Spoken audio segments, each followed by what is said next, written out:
اور قوم سمود کی طرف ان کے بھائی صالح کو بھیجا تو انہوں نے کہا، اے قوم، اللہ ہی کی عبادت کرو، اس کے سوا تمہارا کوئی معبود نہیں۔ اسی نے تم کو زمین سے پیدا کیا اور اس میں آباد کیا، تو اس سے مغفرت مانگو اور اس کے آگے توبہ کرو۔ بے شک میرا پروردگار نزدیک بھی ہے اور دعا کا قبول کرنے والا بھی ہے۔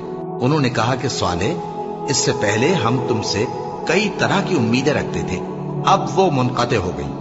کیا تم ہم کو ان چیزوں سے منع کرتے ہو جن کو ہمارے بزرگ پوجتے آئے ہیں؟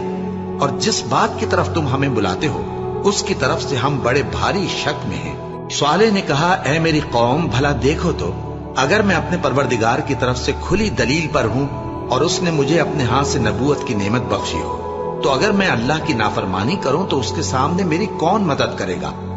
تم تو کفر کی باتوں سے میرا نقصان ہی کرتے ہو۔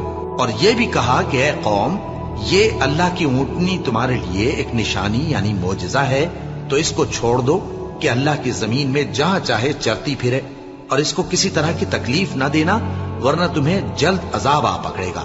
مگر انہوں نے اس کو کاٹ ڈالا۔ تو صالح نے کہا کہ اپنے گھروں میں 3 دن اور فائدے اٹھا لو، یہ وعدہ ہے کہ جھوٹا نہ ہوگا۔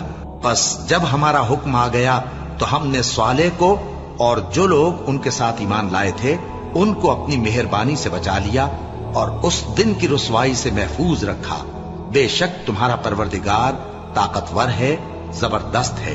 اور جن لوگوں نے ظلم کیا تھا ان کو چنگھاڑ کی صورت میں عذاب نے آ پکڑا تو وہ اپنے گھروں میں اوندھے پڑے رہ گئے، گویا کبھی ان میں بسے ہی نہ تھے۔ سن رکھو کہ قوم سمود نے اپنے پروردگار